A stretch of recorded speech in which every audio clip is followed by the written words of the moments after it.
दोस्तों, dynamic classes में आप सभी का स्वागत है। हम पढ़ रहे हैं इस समय यूरोपियन आर्ट, और यूरोपियन आर्ट में आज हमारा नया टॉपिक चालू होने वाला है नव प्रभाववाद। तो हम इसको विस्तार से पढ़ेंगे। आप लोग भी अपनी पढ़ाई को निरंतर आगे बढ़ाते रहिए, क्योंकि धीरे धीरे हमें पढ़ाई से जुड़े रहना है। परीक्षा जब आएगी तब हम अच्छी तैयारी करके उसमें बैठेंगे, लेकिन उससे पहले भी हमें धीरे धीरे अपने मार्ग पर अग्रसर रहना है, क्योंकि किसी ने सच कहा है, होके ना मायूस इस शाम की तरह ढलते रहिए, होके ना मायूस इस शाम की तरह ढलते रहिए, जिंदगी एक भोर है सूरज की तरह निकलते रहिए, एक पैर पर खड़े रहोगे तो थक जाओगे, धीरे धीरे ही सही मगर राह पर चलते रहिए। तो प्यारे दोस्तों, हम भी उसी कड़ी में धीरे धीरे अपनी पढ़ाई को आगे बढ़ा रहे हैं। तो प्यारे दोस्तों, आज अपना नया टॉपिक शुरू करें। इससे पहले जो बच्चे नए हैं इस चैनल को सब्सक्राइब कर लें, अपने दोस्तों के पास फॉरवर्ड करें। अगर वीडियो अच्छा लगा करे तो वीडियो को लाइक अवश्य करें। तो चलते हैं प्यारे दोस्तों, आज का टॉपिक जो नया है जिसका नाम है नव प्रभाववाद। नव प्रभाववाद। तो सभी बच्चे नोट कर लें, नव प्रभाववाद के बारे में हम विस्तार से आज का जानकारी देंगे। तो सबसे पहले यहां पर नव प्रभाववाद के नाम देख लेते हैं, नाम पर चर्चा कर लेते हैं, क्योंकि बहुत बच्चे नाम में कंफ्यूजन हो जाते हैं। इनके अन्य जो नाम हैं उन्हें जैसे इसे नव प्रभाववाद तो कहा ही जाता है, इसे नियो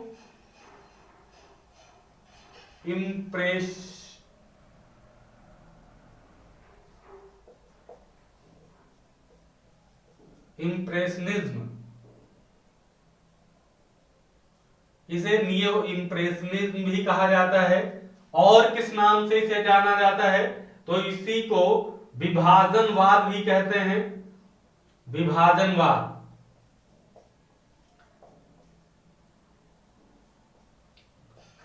विभाजनवाद भी नाम दिया जाता है। इसे बिंदुवाद भी कहते हैं। बिंदुवाद भी कहते हैं। और एक नाम और याद रखना है, ऑप्टिकल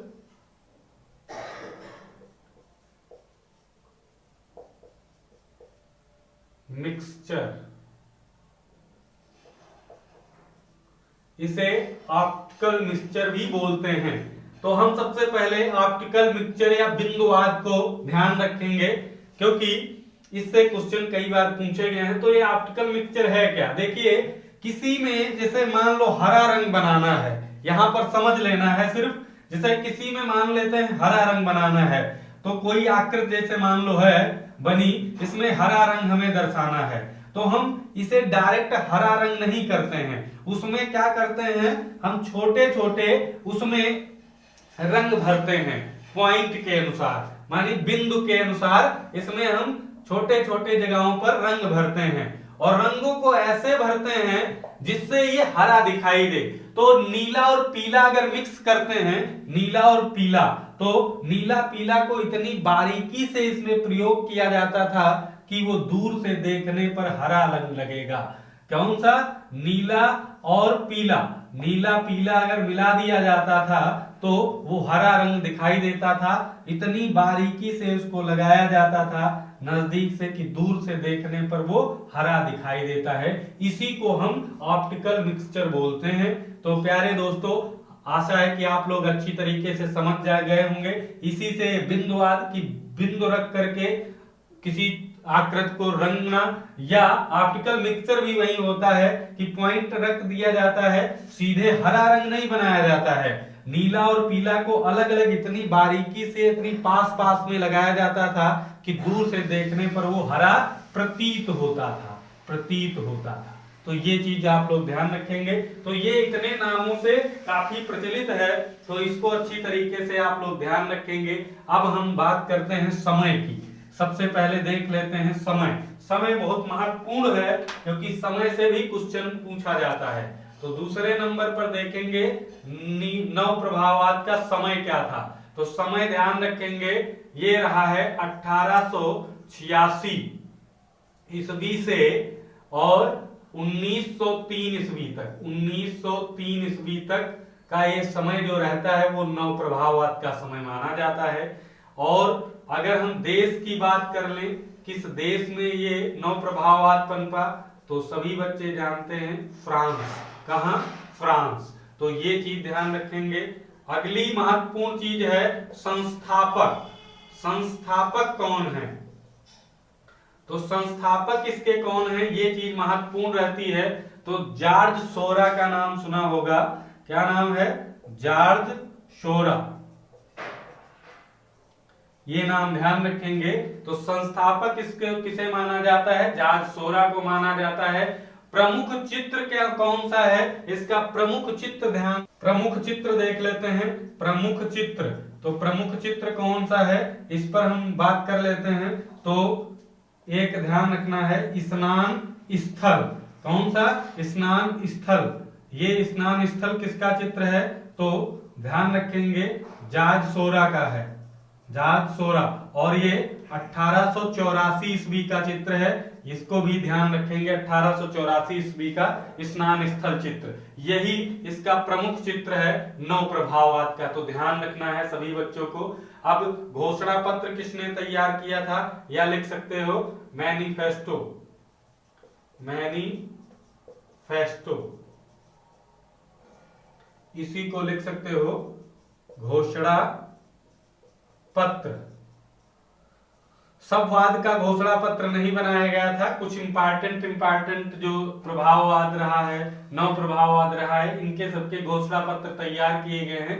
तो ये ध्यान रखना है कि मैनिफेस्टो किसने बनाया था। तो फेल फेनियो एक नाम याद रखना है। फेल फेनियो।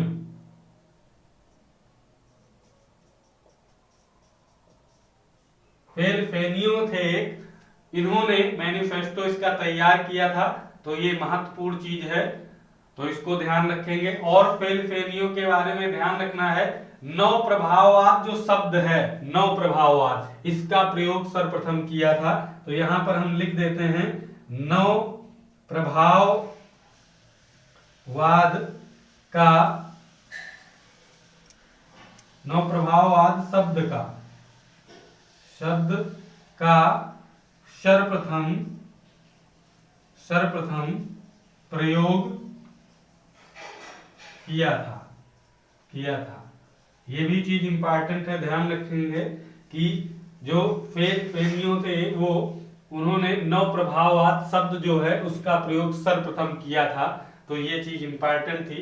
अब हम अंतिम चीज देखते हैं इसमें कि अन्य कलाकार कौन से हैं। तो इसके प्रमुख कलाकार देख लेते हैं। प्रमुख कलाकार कौन से हैं तो उस पर चर्चा कर लेते हैं।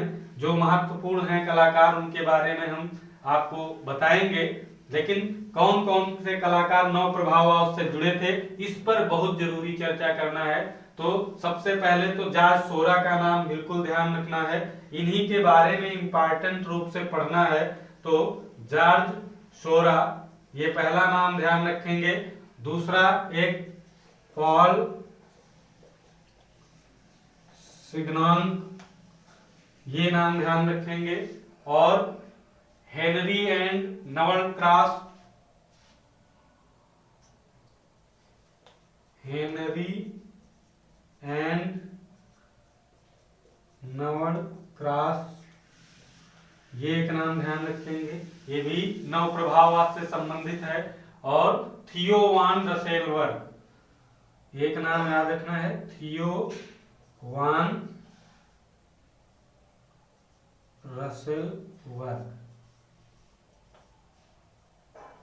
रसेलबर्ग। तो ये नाम याद रखना है, ये नव प्रभाववाद से संबंधित है। लेकिन सिर्फ आपको पढ़ना किसके बारे में है? जॉर्ज सोरा के बारे में। बाकी इनको ध्यान रखना है कि नव प्रभाववाद से संबंधित है। इनकी एक पुस्तक है, उसको हम बता देंगे अभी, तो उसको आप लोग लिख लेना। इनकी एक पुस्तक इंपॉर्टेंट है। बाकी जॉर्ज सोरा के बारे में सिर्फ पढ़ना है, बाकी नाम याद रखना है। तो चलते हैं, सबसे पहले देख लेते हैं जॉर्ज सोरा के बारे में। जो इंपॉर्टेंट चीज है तो उसके बारे में सबसे पहले देखेंगे। तो सबसे पहले प्यारे बच्चों यहां पर नाम नोट करते हैं। कौन से? जॉर्ज सोरा।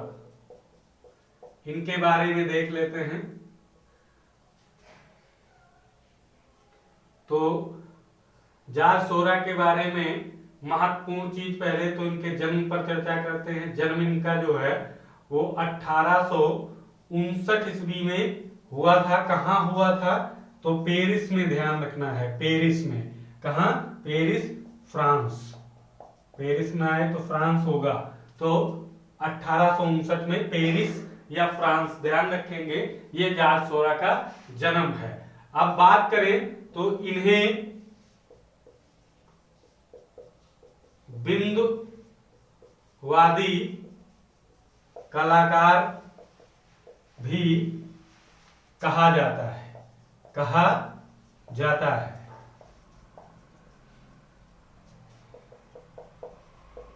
इन्होंने सर्वप्रथम बिंदुवादी चित्र बनाए थे। तो इसीलिए इन्हें बिंदुवादी कलाकार भी कहा जाता है। तो ये चीज इंपॉर्टेंट है। बिंदुवादी चित्र बनाए थे किसने? जॉर्ज सोरा ने। और बिंदुवादी कलाकार भी कहा जाता है इन्हें। तो ये इंपॉर्टेंट चीज, इनसे बस इतना ही याद रखना है। जन्म याद रखो, कहाँ जन्म हुआ ये याद रखो, और बिंदुवादी कलाकार इन्हें कहा जाता है। अगर आ जाए बिंदुवादी कलाकारों में तो जॉर्ज सोरा का नाम याद रखना है। बिंदुवादी चित्र बनाने वाला कलाकार जॉर्ज सोरा था। तो अब बात करते हैं प्रसिद्ध चित्र की। प्रसिद्ध चित्र इनके कौन कौन से हैं, ये महत्वपूर्ण रहता है। तो प्रसिद्ध चित्रों पर सर्वप्रथम चर्चा कर लेते हैं। तो इनका एक तो वही जो नौ प्रभावात का प्रणेता चित्र है। तो प्रसिद्ध चित्र जो नौ प्रभावात का है, स्नान स्थल, ये इनका एक प्रसिद्ध चित्र। दूसरा है सर्कस, सर्कस भी इन्हीं का एक चित्र है। और श्रृंगार, श्रृंगार चित्र भी इन्हीं का एक है। तो ये महत्वपूर्ण है। और एक चित्र और ध्यान रखना है, इसके बारे में एक दो एग्जाम में पूछा गया है, तो वो चीज ध्यान रखना है। ला ग्रांडे जैते द्वीप, ला ग्रांडे जैते द्वीप पर एक रविवारीय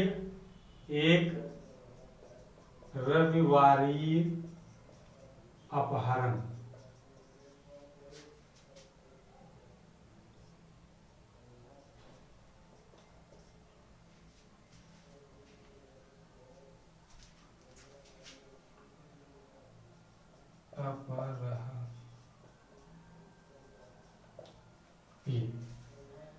ला ग्रांडे जैते द्वीप पर एक रविवारी अपहरण।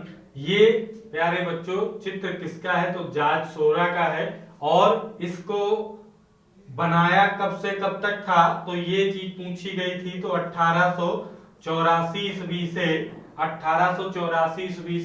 1886 ईस्वी तक इस पर काम चला था। तो ये चीज महत्वपूर्ण है, ये इंपॉर्टेंट है। तो इसको ध्यान रखना है आप लोगों को। पहले की तो ये चित्र किसका है, दूसरी चित्र कब से कब तक बना, ये इंपॉर्टेंट है। तो इसको आप लोग ध्यान रखना है। और एक नाम याद रखना है, पॉल गॉगिन। पॉल गॉगिन ने सोरा यानी जॉर्ज सोरा जो है को हरा रसायन कहा है, हरा रसायन कहा है। ये चीज इंपॉर्टेंट है, ध्यान रखना है। तो ये महत्वपूर्ण चीज थी। और दूसरी चीज, एक पुस्तक प्रकाशित हुई थी नौ प्रभाववाद में। जॉर्ज सोरा के बारे में इतना ही है। एक 1899 ईस्वी में पुस्तक प्रकाशित हुई, एक पुस्तक प्रकाशित हुई थी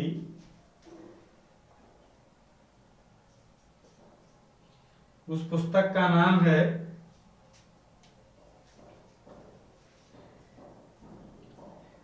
यूजीन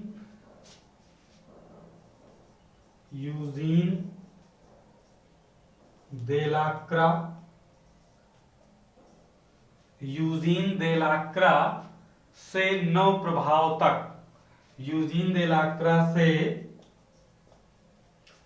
नव प्रभाववाद तक। तो ये पुस्तक किसकी है? तो एक नाम अभी हमने बताया था, पॉल सिग्नॉन। तो यहां पर ध्यान रखना है, पॉल सिग्नॉन। तो ये नाम ध्यान रखेंगे, ये पुस्तक इन्हीं की है। किसकी? पॉल सिग्नॉन की।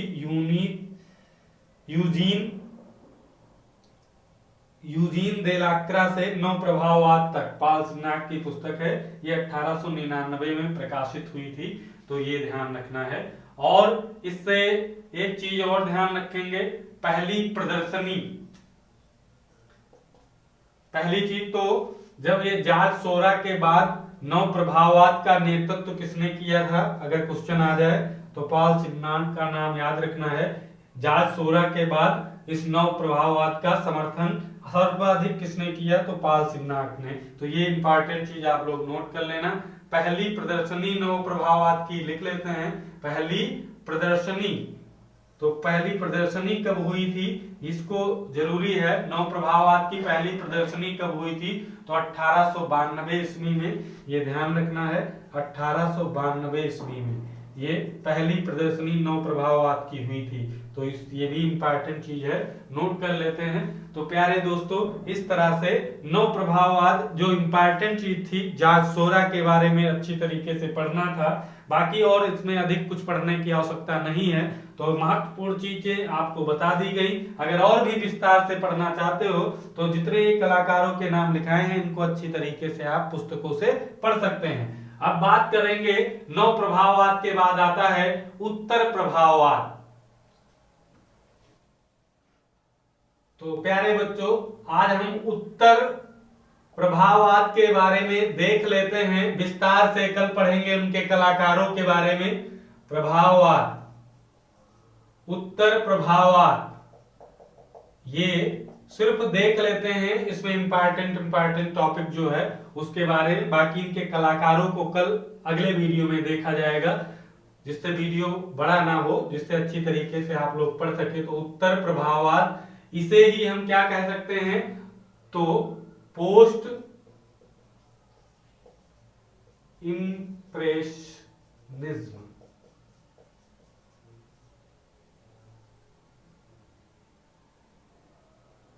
पोस्ट इम्प्रेशनिज्म इसे कहा जाता है। तो ये चीज नोट कर लेंगे।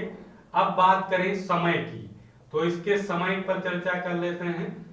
तो समय इसका है 1880 ईस्वी से और 1910 ईस्वी तक, ये इसका समय है। देश, अगर हम बात करें देश की, तो देश भी वही रहेगा, फ्रांस। कौन सा? फ्रांस देश, याद रखेंगे। अब संस्थापक की बात कर लेते हैं। संस्थापक इसके कौन रहे हैं? तो पॉल सेजान नाम याद रखना है, सेजान। अगर पॉल सेजान नहीं होगा तो सेजा आ सकता है, सेजा कहीं कहीं नाम आपको मिलता है, पॉल सेजान या सेजा। ये महत्वपूर्ण है। क्यों महत्वपूर्ण है? क्योंकि सबसे पहले इनके चित्रों में घन आकृतियां महसूस की गई थी,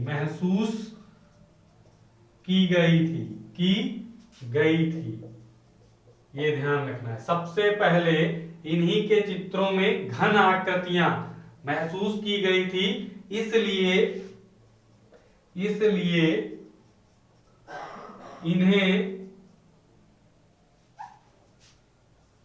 इन्हें घनवाद का पितामह कहा जाता है, कहा जाता है, कहा जाता है। और जनक की अगर बात करें, जनक यानी पिता किसे कहा जाता है, तो पिकासो को कहा जाता है, पिकासो। ये चीज ध्यान रखना है, जनक किसे कहा जाता है घनवाद का, तो पिकासो को। और घनवाद का पितामह किसे कहा जाता है, तो वो पाल सेजान को कहा जाता है या सेजा को कहा जाता है। इसलिए ये बहुत इंपॉर्टेंट है, इसको कल विस्तार से पढ़ने वाले हैं। तो ये महत्वपूर्ण है। संस्थापक कौन है, पाल सेजन। और चीज बात करते हैं इस पर आगे, तो प्रमुख या प्रणेता चित्र, प्रमुख या प्रणेता चित्र में ध्यान रखना है स्नान मग्न, स्नान मग्न ये चित्र इसका प्रणेता चित्र है।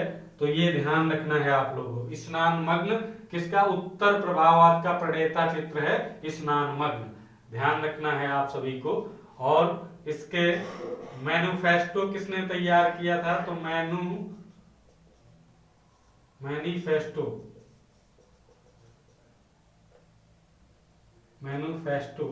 तो किसने तैयार किया, कह सकते हो घोषणा पत्र, घोषणा पत्र। तो एक नाम याद रखना है रोजर फ्राई, रोजर फ्राई,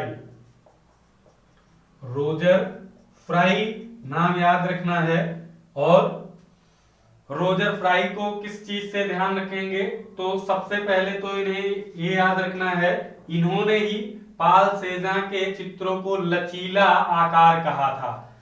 पाल सेजा के जो चित्र थे उसको लचीला आकार किसने कहा था, तो रोजर फ्राई ने कहा था। दूसरी चीज रूपवाद का प्रवर्तक था ये, रूपवाद का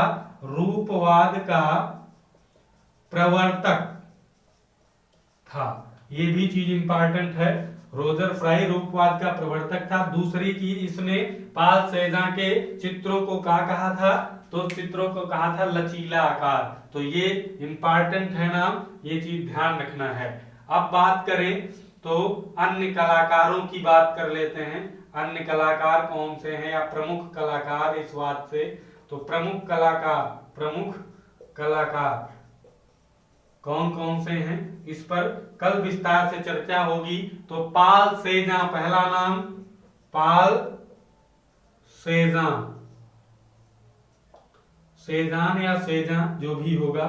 दूसरी चीज, दूसरा नाम पॉल गॉगिन, पॉल गॉगिन ये नाम। और एक है वान गॉग, वान गॉग, वान गॉग।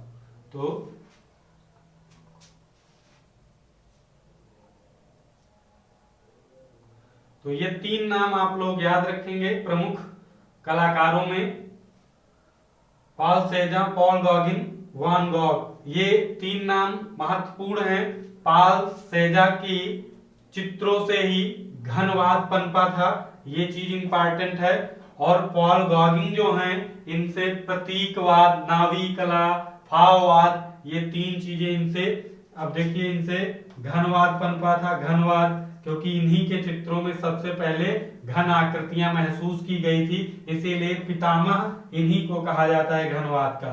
तो घनवाद इनसे पनपा था। और पॉल गॉगिन जो है इनसे प्रतीकवाद, ध्यान रखना है, प्रतीकवाद और नावी कला, भाववाद, ये आदि चीजें इससे पनपी थी। और वान गॉग से अभिव्यंजनावाद, वान गॉग से अभिव्यंजनावाद,